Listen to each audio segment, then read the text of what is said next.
Vince, Prairie, and Michael were the three that were the most accessible. Like, I mean, all the guys were nice, but those were the guys that went out of their way to welcome me. And Cheryl Hanglin brought, the other singer dancer in the Tubes, brought me in. I was doing mostly dancing, and everybody knew that I could sing as well. So it was luckily Vince that just said, "Hey, come and sing with me on these parts." So I would just, run out and sing on his mic next to him.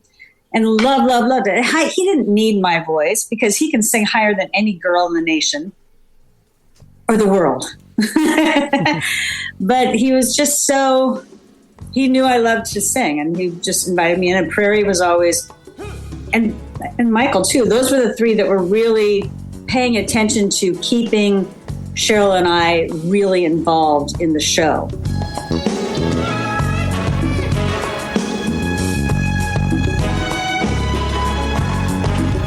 That was the voice of Michele Rundgren. And this is Missing Man, the Vince Welnick story, episode 4. Michele was one of the Tubes dancers during the Capitol Records years. And in 1985, when I met the band at the Treadway Inn in Batavia, New York, the Tubes were on tour with Utopia, which included Todd Rundgren. That's when Todd and Michele got together. And the rest is, as they say, history. But other than that event, most of the Love Bomb tour turned out to be a very challenging and difficult time for the Tubes. Love Bomb wound up being the last record that the Tubes would release on a major label. It was also the last record that the original lineup of the Tubes released. And it was the last tour that the original lineup of the Tubes went on. Here's Laurie Welnick with recollections about when Vince was about to go out on that fateful tour. I figured, well, they're going to keep you for another year on the dole because they can write you off as a loss on their taxes.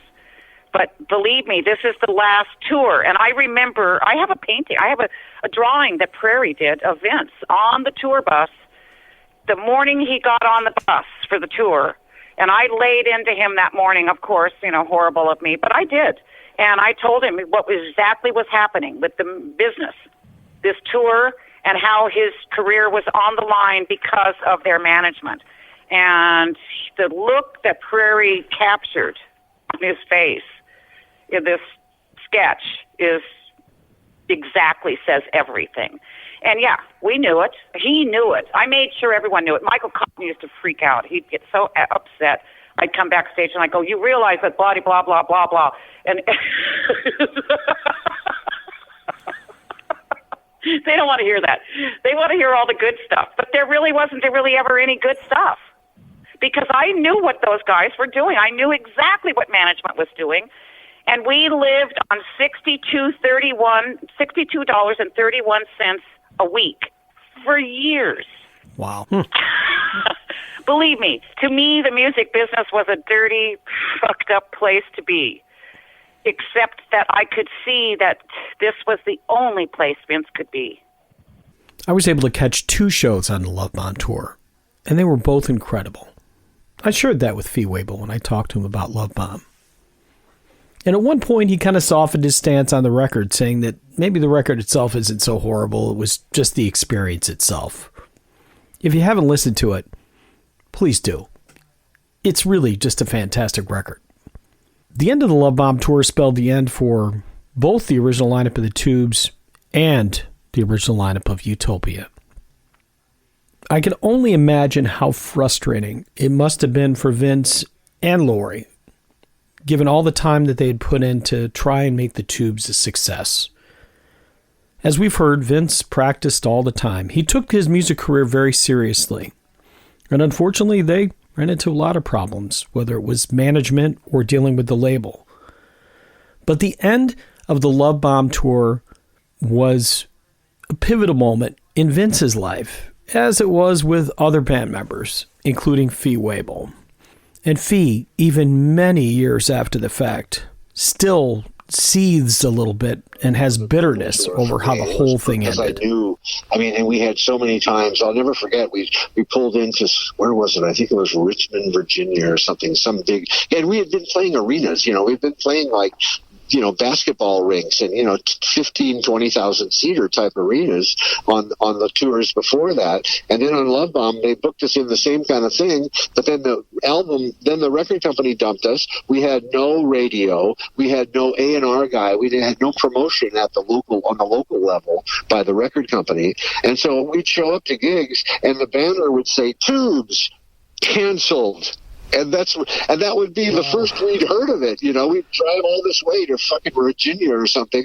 We get to the gig for the sound check, for the load in, and we're canceled. And that's when we found out that day. And, and then the management bailed. And then, oh my God, the whole thing was a fucking nightmare. The whole tour was a nightmare. Yeah. And we ended up, owing everybody money. And, it was horrible. The whole thing was horrible. Well, if it makes you feel any better, I saw 2 shows on that tour, and I thought they were phenomenal. They were just musically, they were just off the charts. Great. It definitely didn't suffer any quality there. We still had Kenny Ortega then, and we still put together a big show, and we would never sacrifice our art, for the sake of bad record sales or bad support from the record company. We didn't care.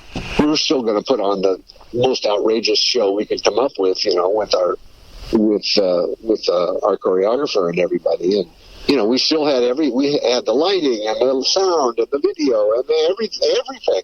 We didn't cut back one bit. Yeah. And then we realized at the end of the tour, you didn't cut back anything, but then again, you didn't make anything either because nobody came. And so now you owe the world a fortune, and you can't even quit. I couldn't even quit because I owed them. They said, well, they're just going to sue you for the money. You want to have I went, oh, great. Okay, so. And then, so I had to take over.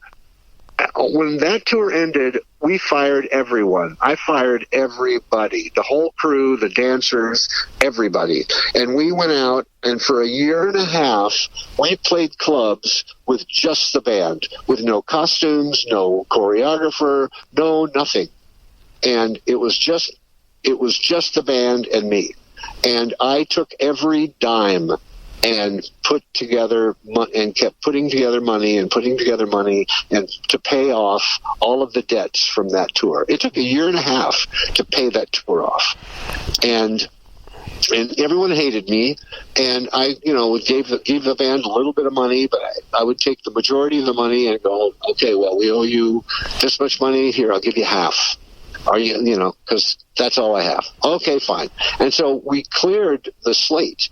We paid everybody we owed money to. We didn't walk away and just, say, sorry, fuck you, we're done.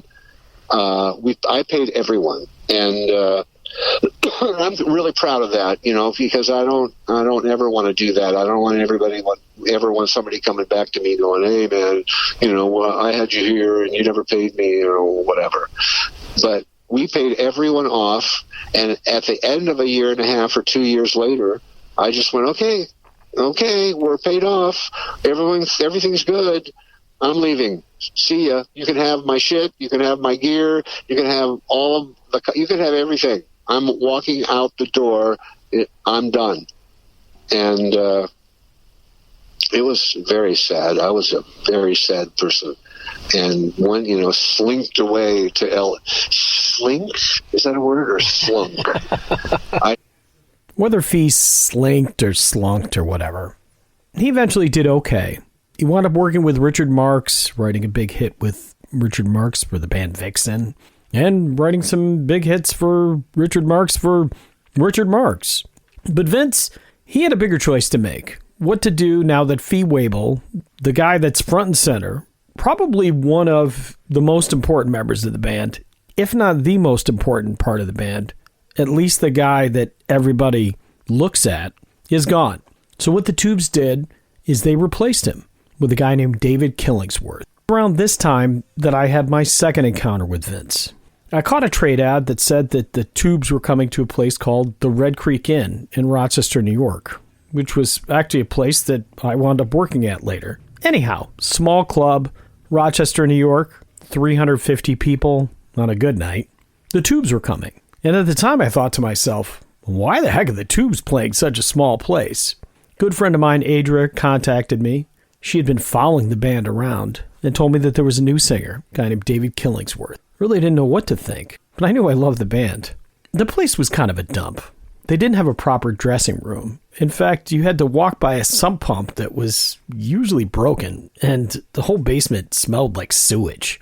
Not the greatest place for a band that was once playing arenas to be playing. All the band members came in again, and I got to meet Vince again, spend some time with him and some of the other members of the band.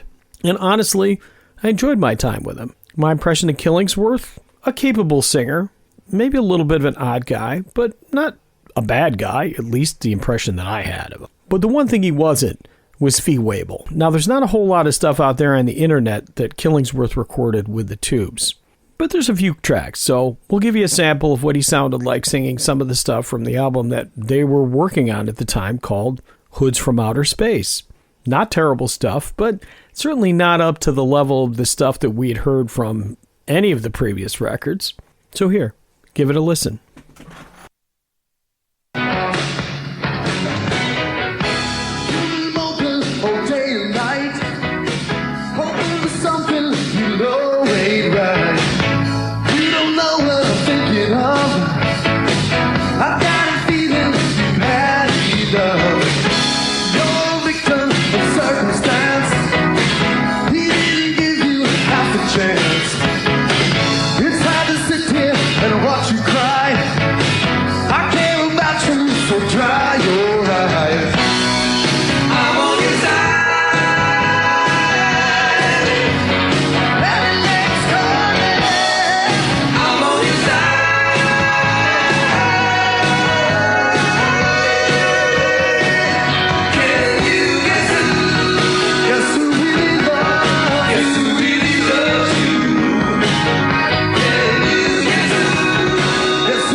Now, as you can hear, Killingsworth wasn't a terrible vocalist, but he was no Fee Waybill. The Tubes never did manage to secure a recording contract while Killingsworth was with them, and eventually the project kind of fizzled out. And Vince's life went into a spiral. It was an absolute nightmare time. Vince was way into cocaine, too much cocaine. And it was very distracting and disturbing and everything that I disliked because, you know, I'm a horse person. I'm a cowgirl. I can't have that kind of stuff in the world I live in. You know, I have to get up at 4. I've got to feed animals. I've got to manage a ranch. What are you doing up all fucking night, Vince, as if you have no other thing to do? And that is when it started getting difficult in the 80s. Indeed. Especially after Fee, you know, decided he's going to be a solo star. What a nightmare.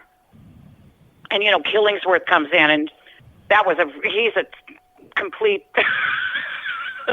yeah. And I remember Vince didn't want me to come and see him or anything at any of these things. It was a disastrous downfall.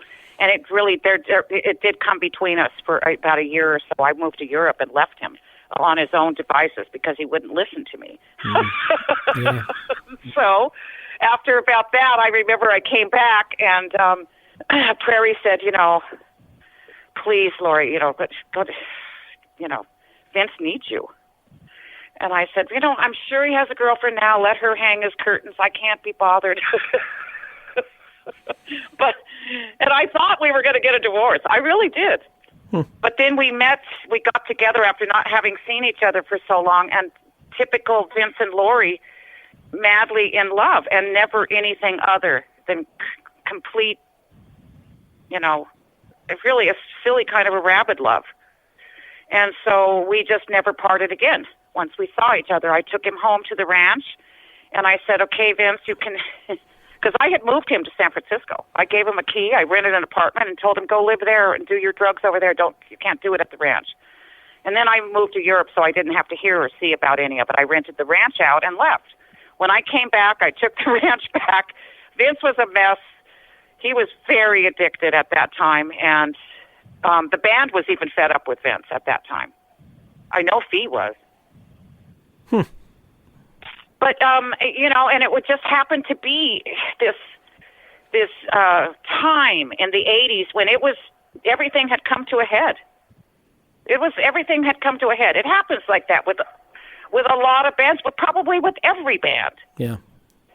And instead of everybody taking a break when they should have, because they couldn't afford to, they just kept at it. And there came a time when they had to leave the warehouse, the studio, and so it was time to clean up, clean the studio out, and everybody get all your shit and get out. And, Fee wanted Vince to help, and Vince wouldn't. He said, no, my hands, I'm not going to do it. I don't do that kind of work. And they got to live with him after I left, you see. They got to find out what I put up with. Yeah, he's not going to clean his mess, okay, you guys? Get with that right now.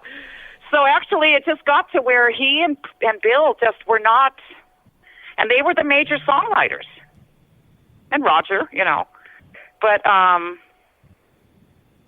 so it was just time for things to change.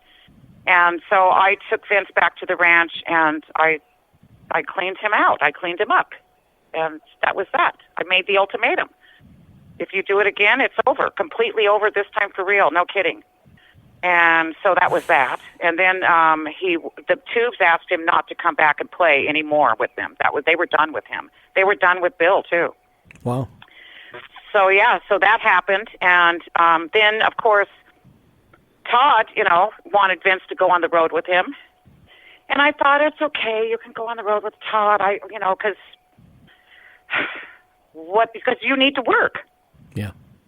You need to use your hands. You need to express yourself. You need to go on the road. But Vince, for God's sakes, you realize that Todd will fucking kick you out if you start doing cocaine on the road. He's not going to put up with it. And so, he had to watch himself on the road. Todd likes his Irish whiskey. Oh, yeah. He's not going to sit around while you're snorting up a line over here when he's got a fucking tour in front of him. He's a professional also. So, but he didn't pay well enough, and but at the time it was a job. And so Vince did that for a while. Vince wasn't in Todd's band very long. He was on 2 albums, Nearly Human and Second Wind, and only 1 tour. That was the Nearly Human tour. And you could probably guess why he wasn't able to participate in the Second Wind tour. But the Nearly Human tour was pretty special for me as well. Because as I'd mentioned, I'd met Vince twice before. Once when he was with the Tubes in Batavia, once with the Tubes at a club in Rochester. And then when he was on tour with Todd Rundgren, at a show in Cleveland, Ohio at the Nautica stage, I knocked on the backstage door and asked if I could speak to Vince. The gentleman asked who I was. I mentioned my name. Vince stuck his head out and said, "Hey, where's Tom Jennings?" He brought me backstage. I got to sit down with Vince Welnick and Todd Rundgren, and what do you think we did? We drank a bottle of Irish whiskey. It was actually Old Bushmills. I think that was the last time I actually drank Bushmills. Full disclosure, I prefer Jameson. But I digress. That short period of time at Todd Rundgren's band proved to be a very important time. He met a lot of lifelong friends, including Bobby Strickland, who shares some wonderful memories about the first time meeting Vince. I was called in for an audition for a band called The Big Chill. It was a corporate party band that Michelle Gray, who later became Michele Rundgren, was forming.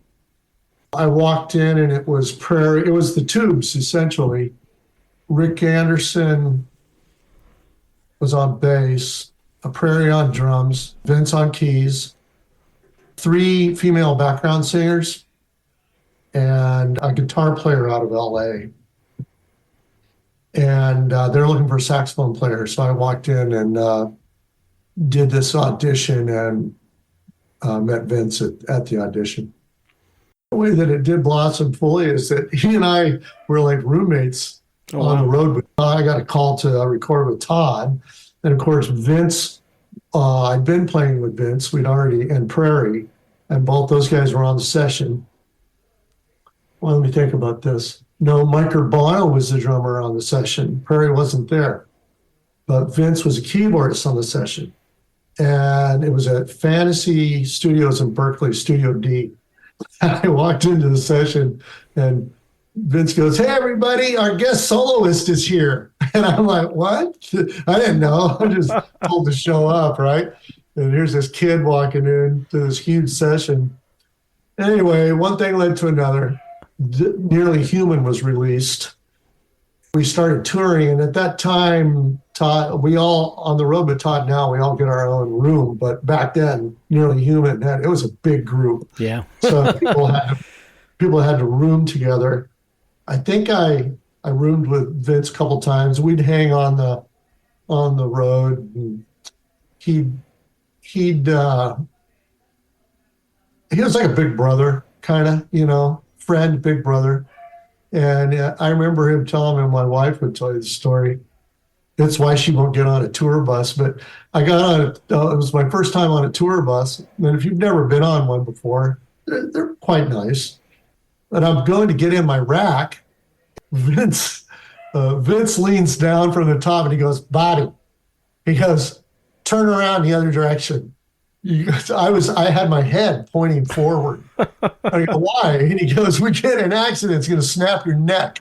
And I was like, duh, So, yeah, feet forward when you're riding, when you're sleeping on a bus, always. So, I mean, we became friends on the road, really, and then started working together more and more. Vince and Bobby became lifelong friends. We'll be hearing a lot more from Bobby next episode. And speaking of the Nearly Human sessions, a while back, someone shared with me a clip of Vince in the studio with Todd Rundgren. And Todd was trying to encourage Vince. And keep in mind, this is 1989. And Vince has really been struggling. The Tubes broke up, and actually, from the conversation, you can kind of garner that Vince was contemplating whether he should play a gig with them, or maybe something had happened where there was a gig that he and Prairie weren't invited to, or maybe Prairie turned down. There's actually a recording on the Internet Archive of a show done for Apple computers that doesn't include Vince or Prairie, but does have David Killingsworth on vocals still. So it's before Fee came back. Nevertheless, Todd is trying to give him some encouragement and just to let him know how special he is. And Vince was special. He really was. And then after that, I asked Todd if he remembered this interaction, and then asked if he could share some thoughts about Vince as well. You are letting them define your bottom line. Well, yeah, and they're also depriving me of doing what I really want to do, which is record and write songs. So do what you really want to do. If you believe that you're important and you're happening and you've got something to give, then invest yourself in that. Sounds like you quit. Invest yourself in that. Believe in that. Do that. So, I mean, I did it for the money. I mean, that's kind of the truth of the matter. But I don't mind you doing anything for money. Money has to be the second reason why you do it. Well, yeah, I like music and anything. That's what I mean, How can you go out and play? I even like that Reebok. I What finally heard it the last That was a night, happening the thing. night they closed the Olympics. How can you not like anything? It took us 2 hours to do. It was just It went up on national television. Wait, what is this? I want to know. It was a Reebok commercial. I'll pee while you explain it. The 18 4-inch of modern popular music. Prairie's not. That's right. Which is to sucker people. Look at this. Look at this knot. Look at all the knobs on this fucking board. You know what this studio We can play is? without any member of the band except our bass. This psych ward is like somebody coming in with a MIDI box and doing one track at a time. I just got all charged up. Good, because you're living a reactionary life. In other words, things happen and you react to them. In other words, somebody makes you an offer, you decide or not decide. You don't decide what your life is going to be. Real human beings, human beings that are not animals, decide what their life is going to be. They decide before it happens what's going to happen. When I was 11 years old. You have to decide what's going to happen before it happens. What do you do till You it know what's going happens? to happen with me? What? What do you do till it happens? That's your personal problem.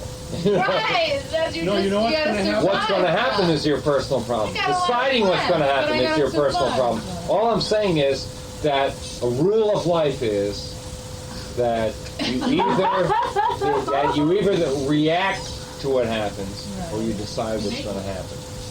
In other words, Don't you have to you kind of sit there and wait for participate something to happen, between and you say, "Oh, I hate this," "Oh, I love this," like that. You just wait for life to happen, or else you decide what's going to happen in life. Can't you You just- decide, you pre-visualize what's going to happen.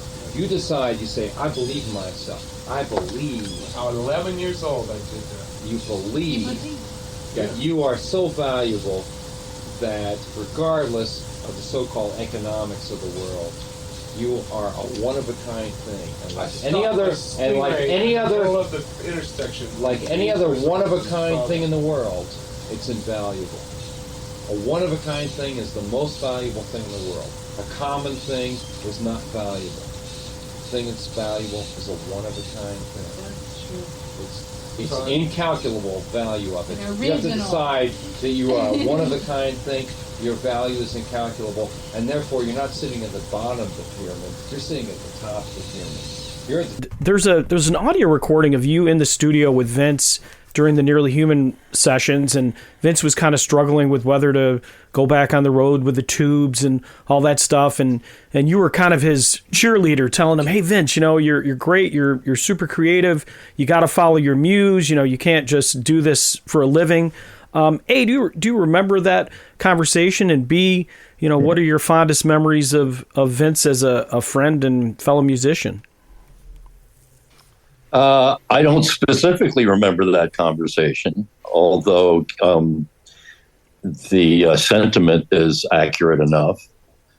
He was an incredibly talented guy. I'm glad he got to expose his talent to a pretty huge audience eventually when he went out with the Grateful Dead. So that was a good thing.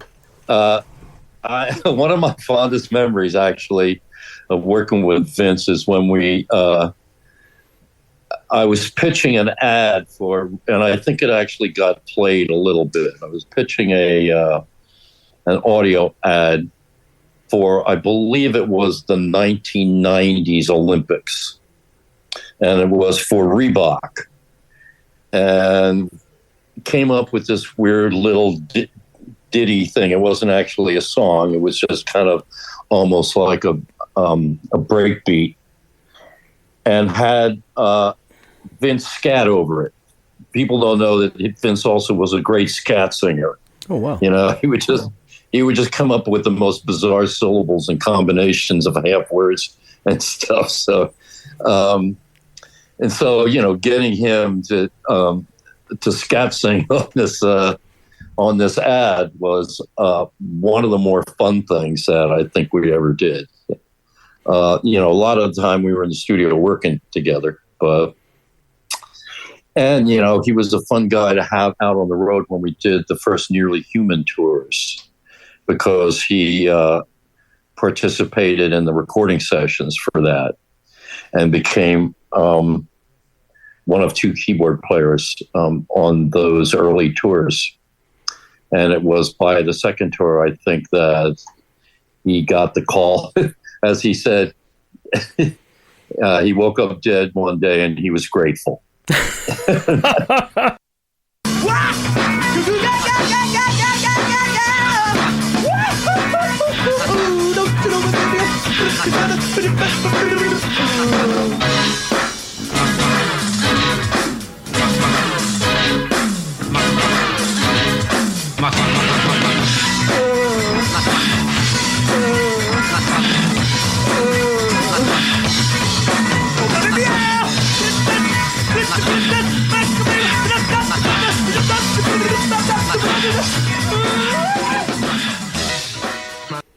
That, of course, was Vince scatting. And that was from a show on the Love Bomb tour, one of the ones that Fee was talking about, where the band wasn't performing in costume anymore. It's on YouTube. Great show, 2 hours long, lots of Love Bomb stuff. I'll leave a link to it in the show notes. So this brings us to the end of episode 4, and essentially Vince's time in the Tubes. He does wind up playing with them once again for a reunion show after the Grateful Dead. Next episode is when Vince finally gets the audition, and then he gets the call. But before we get to that, here's Vince from 1992 talking about what would have happened if Fee Waybill had not left the Tubes. If Fee had not left the Tubes, and if the things had not happened with the Tubes, I'd still be in that band, because I'd have been loyal to them to the bitter end. But what did happen? Well, Fee left, and we went on for years without him, and then couldn't afford to do the show, and, bad breaks, setbacks, management, all the above, and then more people left the band, and it just wasn't the Tubes anymore. So I went with Todd Rundgren for a couple albums and a couple tours. I played on Nearly Human and Second Wind, his last 2 albums. Once again, thank you for listening to Missing Man, the Vince Welnick story.